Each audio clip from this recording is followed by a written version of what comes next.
Queremos darle la bienvenida una vez más a nuestro estudio profético. Estamos estudiando algunos de los pasajes, capítulos del libro de Apocalipsis, y queremos en esta ocasión invitarles a abrir sus Biblias al capítulo 13 de Apocalipsis.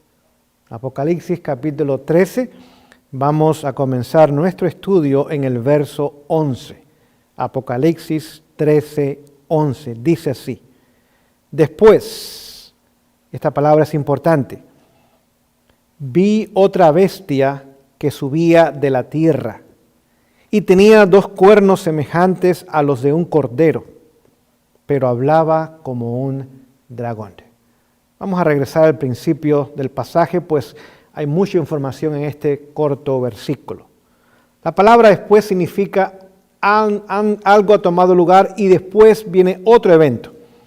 Así que lo que vamos a estudiar hoy tomó lugar después que otro evento ya había tomado lugar. Capítulo 13 encontramos 2 bestias. La primera bestia surge del mar. La segunda bestia surge de la tierra, la que estamos estudiando. Y cuando hablamos de bestias, hablamos de poderes civiles, de naciones, de gobiernos, de reinos. Así que esta segunda bestia que surgió de la tierra tomó lugar después que la otra bestia que surgió del mar había reinado y había estado en el poder del mundo. Vemos que como es una bestia es un poder civil y que sube de la tierra, es decir, a lo opuesto del mar, que es gente, naciones, multitudes, pueblos. La tierra significa un lugar despoblado o casi no poblado, un lugar desconocido donde no hay civilización, donde no hay una cultura establecida, donde no hay naciones y fronteras y un gobierno establecido. Es un lugar que realmente nos da a entender que es un lugar donde casi nadie vive y donde casi no hay población ni civilización. Estamos comenzando a estudiar los Estados Unidos en la profecía. Y comenzamos a darnos cuenta que esta nación surgió de un lugar donde antes no habían naciones, no habían imperios, no habían gobiernos. Habían tribus que vivían en forma nómada de un lado a otro, iban y vivían dependiendo del invierno, el verano, etcétera, etcétera, pero no habían naciones, no habían ciudades, no había nada establecido que diese la idea de un lugar establecido y formado con un gobierno central. Era un lugar básicamente despoblado. Y nos dice que cuando surgió tenía 2 cuernos. Cuernos significan poderes. Estos cuernos eran semejantes a los de un cordero.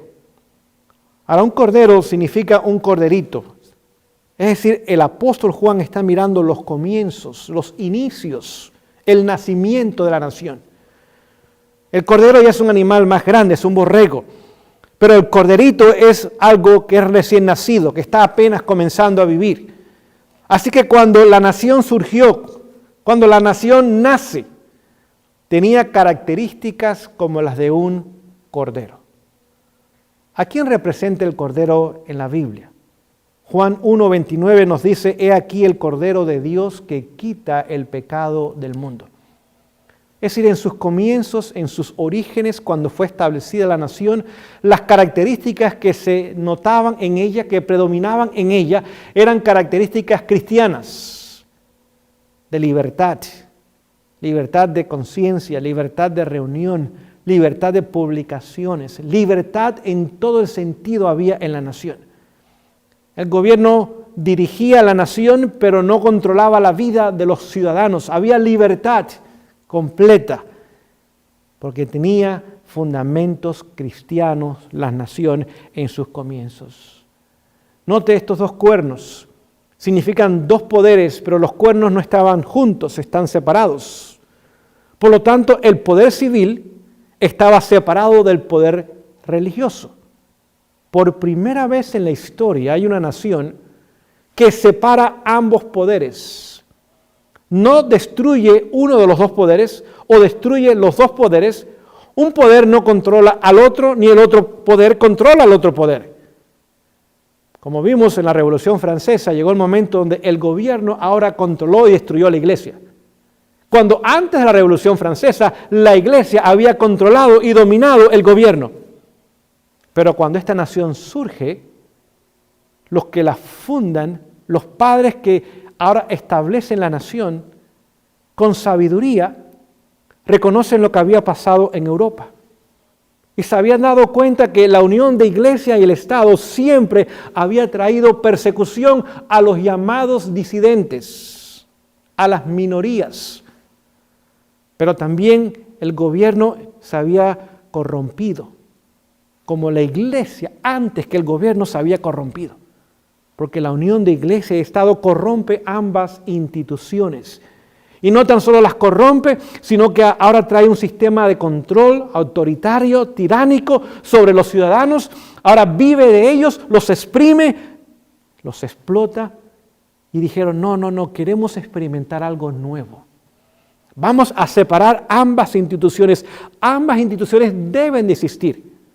El Estado o el gobierno o el poder civil debe ser establecido y debe existir. Tiene que haber una estructura que gobierne y dirija a la nación. Pero también la iglesia, el poder religioso, necesita existir. Y ese poder debe enfatizar el aspecto religioso, la salvación, las cosas que tienen que ver con la relación de Dios y el hombre. Pero ambas instituciones no deben estar unidas. Cuando hemos visto la unión de ambas instituciones, siempre el resultado es negativo. Y por primera vez se establece una nación donde el sistema religioso está separado del sistema civil. Y ambos, como vamos a ver, prosperan. Ambos les va bien. Ambos establecen una nación maravillosa, basado en principios cristianos. Pero el versículo nos dice algo. Dice que llegaría el momento donde esa nación se transformaría. Habría una metamorfosis, podríamos decir, un cambio increíble. Porque lo que comenzó como un corderito inocente, pequeño, tierno, cariñoso, llegaría el momento que ahora se convertiría en un dragón. Y la Biblia nos dice que el dragón, Apocalipsis 12:9, representa a Satanás, al diablo. Es decir, que la nación que comenzó con principios cristianos, llegaría el momento que se convertiría en un aliado del enemigo y que haría la obra de él y completamente descartaría los principios sobre los cuales fue establecido y sobre los cuales fue fundado. Leo una declaración la cual dice lo siguiente: aquí hay un símbolo notable del surgimiento y crecimiento de nuestra nación, Estados Unidos.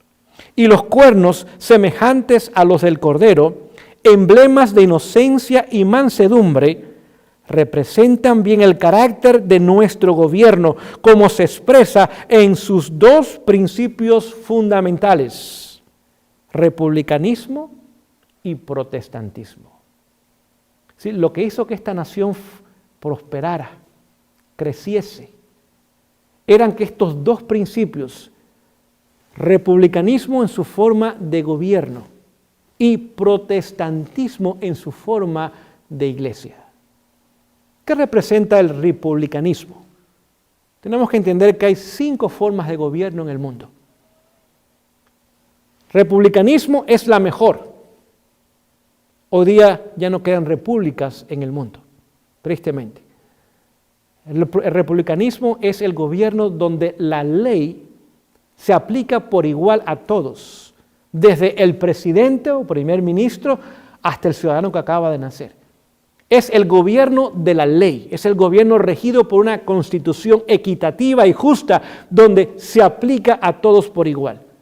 Pero quien la viole también recibe las mismas consecuencias. La segunda forma de gobierno es la democracia. Es una palabra griega, demo y cracia, significa el gobierno de la mayoría. Es lo que hoy día se promueve, es lo que hoy día la gente quieren democracia, porque demuestran que no saben lo que están pidiendo. Las democracias es el gobierno de las mayorías, pero las mayorías gobiernan a expensas de las minorías. Toda democracia ha terminado en anarquía y en revolución en la historia. Tercera forma de gobierno es oligarquía. Es el gobierno de unos pocos. Unos pocos controlan las finanzas, unos pocos controlan el gobierno, unos pocos controlan la educación, el sistema médico, etcétera, etcétera. Es el gobierno de los pocos. Y es lo que básicamente tenemos en nuestros países latinoamericanos. Es el gobierno de unos pocos que están en control de la nación, básicamente. Y es lo que realmente está tomando lugar hoy en el mundo, aún en la nación de los Estados Unidos. Es un gobierno de unos pocos en control de la gran mayoría de la población.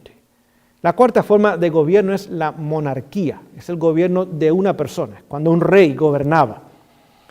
Hay muy pocos lugares donde quede la monarquía hoy día.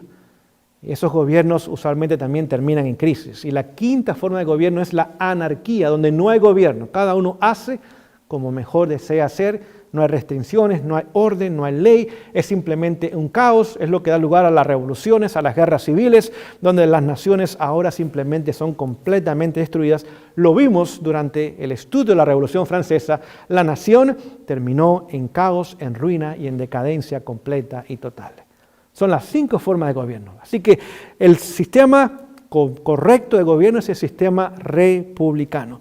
Y la iglesia es la iglesia protestante. ¿Qué es un protestante? Un protestante es aquel que protesta contra los abusos y las falsas enseñanzas del sistema romano. Es aquel que está basado en la sola escritura. Es decir, su religión no está basada en lo que el clérigo dice o enseña o hace. Su religión está basada en lo que Dios dice y en lo que Dios quiere hacer en nosotros y por nosotros. Ese es una religión basada en el republicanismo y también basada en el protestantismo. Y sobre esos 2 sólidos principios, esta nación fue establecida. Y fueron tan sólidamente establecidos desde sus comienzos que vemos que la nación con el paso del tiempo prosperó increíblemente. Es decir, aquellos que fundaron la nación dijeron, nosotros no vamos a tener un rey como lo hay en Europa. Esta realeza europea lo que hace es controlar y se enriquece y vive en abundancia y vive en extravagancia aún. Pero los pobres campesinos y artesanos y los demás viven en pobreza y miseria. No vamos a tener un rey. No vamos a tener un rey, vamos a tener un gobierno representativo. Un gobierno que es del pueblo, para el pueblo y del pueblo. El gobierno va a ser de aquellos que representan los intereses del pueblo y el pueblo va a elegir a sus representantes. Pero también dijeron, no vamos a tener un papa. Ya hemos visto lo que pasó en Europa.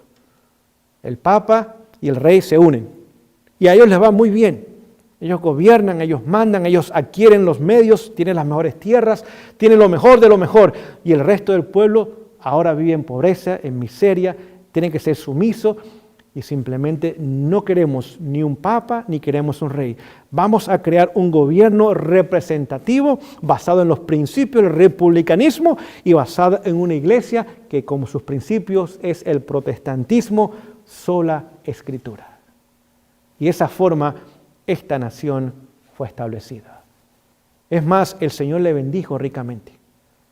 Póngase a pensar un grupo de hombres, de colonos, podríamos decir, destruyeron y conquistaron este territorio, derrocando el sistema inglés.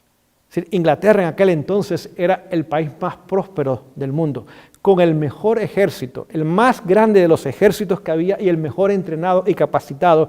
Es más, Inglaterra era el imperio donde el sol nunca se ponía, desde la India y la China hasta aquí en las Américas tenía territorio.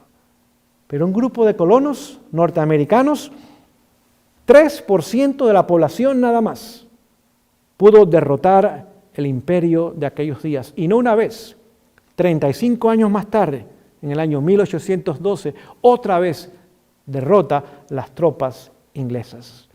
Sin duda la providencia estaba dirigiendo y estaba guiando esta nación.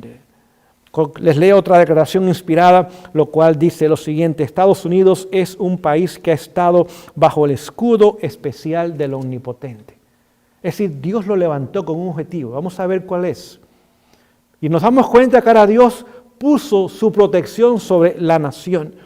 ¿Y qué más dice? Dios ha hecho grandes cosas por esta nación, pero los hombres, transgrediendo su ley, han estado haciendo una obra originada por el hombre de pecado. Satanás está llevando a cabo sus designios para comprometer a la familia humana en la deslealtad. Así que vemos que ahora Dios levanta esta nación. Al principio eran 13 colonias allá en el este de la nación, nada más. Y cuando el país se establece, ahora Dios comienza a bendecirle. Póngase a pensar en el año 1803. Ahora viene la famosa compra de Luisiana. Y el país ahora ganó 1/3 del territorio que hoy día tiene cuando a Francia le compró Luisiana. Territorio inmenso que Francia había adquirido, pero ahora debido a la Revolución Francesa, Francia estaba en la quiebra y Napoleón no tenía dinero y este territorio estaba muy lejos de Francia y no tenía mucho que ofrecer, supuestamente. Y ahora entonces le vende ese territorio a los Estados Unidos por $15 millones. Estamos hablando que el acre, y para que usted tenga una idea, una hectárea, son 2,5 acres, le costó 3 centavos nada más. Fue un regalo realmente. Pero no tan solo eso, sino que ahora en el año 1819 a España le compra la Florida por $5 millones. Y realmente no fue ni una compra, fue una compensación, simplemente le dio algo para compensar a España, pues España no veía mucho interés en el estado de la Florida hoy día. Después el gobierno o la república en aquel entonces de Texas se había independizado hace 10 años de México y ahora decide anexarse por decisión personal a los Estados Unidos. Y otra vez aumentó allá en el año 1845. Después viene la guerra americana-mexicana y otra vez 7 estados de México ahora pasan a formar parte de los Estados Unidos en el año 1848 y Estados Unidos compensa a México, le da $15 millones, pues dice este territorio que era tuyo ahora es mío, pues al menos para darle algo de dinero a México por el territorio que había perdido. Pero también compra Alaska a Rusia en el año 1867 y un lugar enorme que es 1/3 de todo el país por $7.2 millones. Es decir, menos de 2 centavos le costó el acre a los Estados Unidos. Después viene la guerra hispanoamericana entre Estados Unidos y España y ahí pues Estados Unidos ahora adquiere Guam y también adquiere las Filipinas y adquiere Puerto Rico. Y vemos cómo el país se fue extendiendo. Y el Señor le fue bendiciendo y abriendo sus fronteras y abriendo la boca, por así decir, para que el país pudiese ahora asimilar a los millones de inmigrantes que con el tiempo llegarían a este país. Y a medida que vayamos estudiando lo vamos a ver. Así que ahora vimos los comienzos de esta nación. Pero nos dice el versículo que llegaría el momento que sería un dragón. El resto del capítulo es para explicar cómo ese proceso de cordero a dragón tomaría lugar. Continuemos nuestro estudio. Leamos el verso 12. Dice, y ejerce todo el poder de la primera bestia en presencia de ella, y hace a la tierra y a los moradores de la tierra adorar la primera bestia, cuya herida de muerte fue sanada. Así que ahora comienza a explicar qué tomaría lugar, cómo el cordero dejaría de ser cordero. Esas características cristianas simplemente serían puestas a un lado. Y llegaría el momento donde ahora sanaría la herida mortal que el papado recibió en el año 1798. Es decir, que el protestantismo en Estados Unidos se convertiría en un protestantismo apóstata. Y el sistema de gobierno republicano dejaría de serlo y llegaría un momento que sería un gobierno tiránico y autoritario. Acabamos de leer y se ejerce todo el poder de la primera bestia. La primera bestia, la que está en la primera parte del capítulo 13, habla del catolicismo, del sistema romano.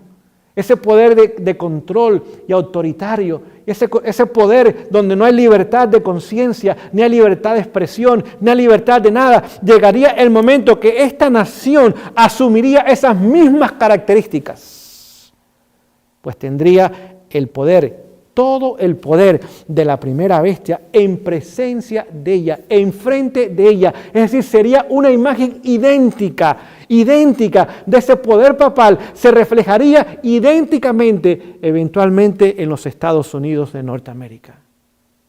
No hay duda que el cambio es muy grande, el cambio que tomaría lugar. Y también leímos, y hace a la tierra. Note esa palabra, hace es un verbo. Es un verbo que está en imperativo, es una orden, manda, exige, ordena a la tierra y a los moradores de ella.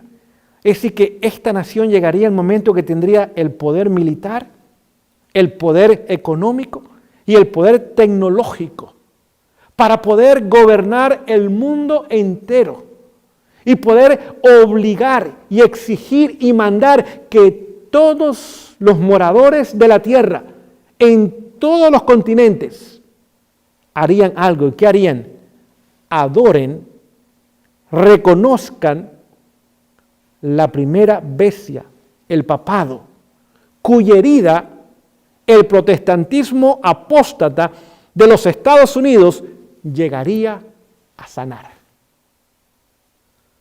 Así que este versículo nos describe el cambio que tomaría lugar y a medida que vamos a ir leyendo vamos a darnos cuenta que nos sigue haciendo descripciones de lo que tomaría lugar en esta nación. Pero antes de seguir nuestra lectura, vamos a leer un pasaje en Apocalipsis capítulo 12. Apocalipsis capítulo 12 y ahora vamos a leer el verso número 15. Apocalipsis 12:15 dice, y la serpiente representa a Satanás también. Apocalipsis 12:9 nos dice que el dragón, la serpiente, es el diablo, es Satanás. Dice, y la serpiente o Satanás echó de su boca, que él echa una serpiente de su boca, veneno, tras la mujer agua como un torrente. En algunas Biblias dice río, pero la palabra allí realmente no es río, es un torrente. Es un diluvio, es una cantidad increíble de agua y echó contra la mujer. Es decir, la mujer representa la iglesia que es pura en Apocalipsis 12, la iglesia que es la iglesia de la palabra de Dios, que es fiel y leal a Dios. Dice que echó de su boca tras la mujer agua como un torrente a fin de hacer que fuese arrastrada por el torrente. Aquí comienza también a hablarnos y a describir los orígenes de los Estados Unidos. Es decir, las persecuciones que tomaron lugar allá en Europa durante la Edad Media, llegó el momento donde Dios ahora establece una nueva nación basada en principios de libertad. Y ahora la mujer que había sido perseguida en Europa, los protestantes, los que habían aceptado la fe de la Reforma, los que estaban haciendo que allá fuesen perseguidos y muriesen y diesen su vida, ahora tuviesen un lugar donde llegar. Pero vemos que ahora Satanás lanzó un torrente de persecución, aguas para inundar, para arrastrar, para ahogar a la mujer. Pero también ese torrente que echó de agua, no olvide lo que sale de la boca de una serpiente es veneno. Y aguas significan gente. Así que gentes que habían sido engañadas por el veneno que venía de la serpiente a través de la unión de la iglesia y el Estado en Europa, ahora causó las persecuciones y quería eliminar, quería destruir la mujer que se había mantenido pura y leal a Dios. Y ahora Dios trae solución. Leamos el siguiente versículo, el 16. Pero la tierra, los Estados Unidos de Norteamérica, ayudó a la mujer que estaba siendo perseguida en Europa. Ayudó a la fe protestante, a la fe basada en sola escritura, a la fe que separa a la iglesia del Estado, a la fe que cree en Jesús y sus méritos y su muerte en la cruz como la única forma de salvación, no por obras, sino por fe, a través de la gracia. Pero los Estados Unidos ayudó a la mujer, pues la tierra abrió su boca, abrió sus fronteras y sorbió o tragó o absorbió el torrente de las persecuciones de estos ejércitos que destruían y traían la muerte y la matanza y la masacre de los que eran fieles a Dios, que el dragón o Satanás había echado de su boca. Póngase a pensar la frustración de Satanás. Él pensaba que ya iba a poder eliminar completamente la fe basada en la palabra de Dios y que exaltaba a Jesús y su obra. Y ahora el Señor le abre la boca a un nuevo país, le abre las fronteras a una nueva nación. Esta nación fue fundada en los principios republicanos y los principios protestantes. Y ahora esas masas perseguidas y abusadas y marginadas y discriminadas y lastimadas, ahora pudieron venir a un nuevo lugar, donde ahora la tierra tragó, detuvo las persecuciones. Y había un lugar donde el pueblo de Dios podía establecerse y con toda libertad de conciencia poder ser fiel y leal a Dios. Ahora comenzamos a darnos cuenta por qué Dios tuvo que levantar a esta nación. No surgió por casualidad, es providencia divina la que trajo su existencia a la realidad. Fue la mano de Dios haciendo que este lugar, despoblado prácticamente, se convirtiese en una zona, en un territorio, en una nación de libertad, donde los perseguidos de la unión de iglesia y Estado, los llamados disidentes o herejes, ahora pudiesen venir y adorar a Dios de acuerdo al dictamen de sus conciencias, sin que el gobierno los persiguiera, ni la iglesia tampoco. Y de esa forma surgió la nación de los Estados Unidos de Norteamérica, con un solo propósito: ayudar a la mujer. ¿Qué mujer? La de Apocalipsis 12. Pero ya en Apocalipsis 13 vemos que ahora está ayudando otro poder, otro sistema, que representa a la mujer de Apocalipsis 17 y comienza a hacerse su aliado, a unirse a ella y a comenzar a manifestar los mismos principios y las mismas enseñanzas en presencia de ella. Más adelante continuaremos nuestro estudio de Apocalipsis 13 y vamos a ver qué más nos revela la palabra de Dios. Que el Señor les bendiga.